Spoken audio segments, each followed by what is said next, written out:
cars, they would have done the exact same thing that I did to save a life. That's why we get in this profession. It's not to just throw bad guys in jail. It's to save lives and prevent people from doing silly mistakes. You know? So. All right, I've taken up. We've taken up your time. Sorry, I guys. apologize. That's okay. I'm not as Thank you. Okay, first of all, your name. My name is Deputy Patrick Gallagher. Spell your last name. Gallagher. Tell me a little bit about the incident on 69. We were dispatched to a Priority 2 welfare check. They said the notes were coming in. They said something about a person was walking near the bridge. They thought it was awfully close. As I was pretty close by, I pulled up on scene. I determined that the gravity of the situation kind of increased drastically.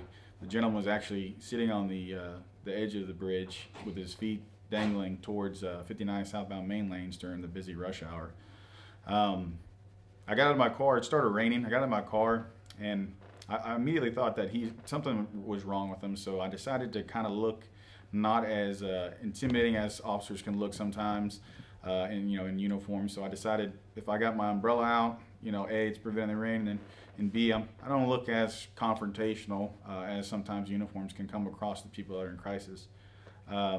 I casually walked up to him, tried to engage in conversation, and he didn't respond, which was concerning for me. Usually someone's going to say something. So I didn't know if he had made his mind up already.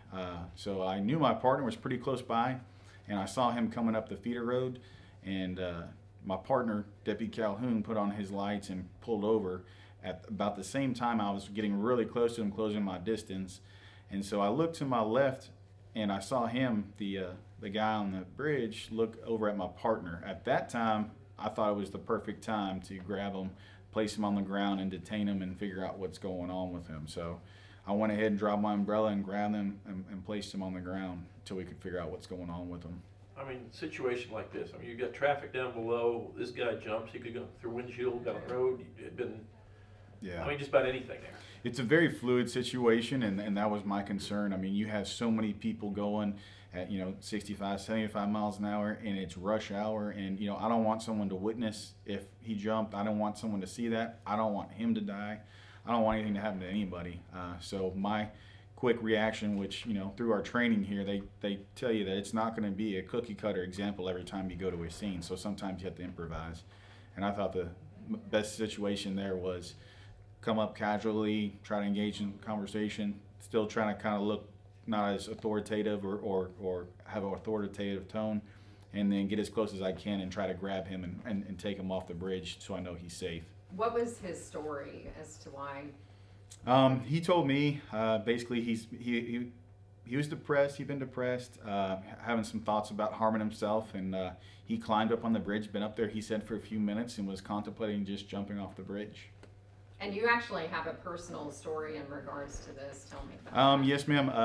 About a year ago, my buddy took his own life, and I saw the devastating effect that has on, people and the families, the innocent, victims, and even myself. It was pretty hard to take, but that's the one thing that in this job I can do. If I can prevent somebody from harming themselves and get them the medical attention that they need, that's something that I'm going to do, and that's what they train us to do here.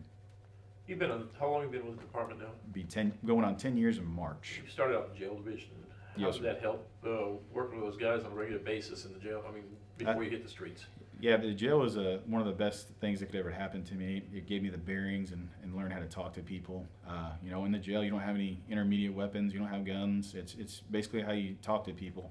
I learned from that experience, the training I received there, how to deal with people, and we actually have a lot of mental patients that come in, and sometimes you have to treat them a little differently because they're not, their mind's not all there. Any situations like this before? Not at this scope.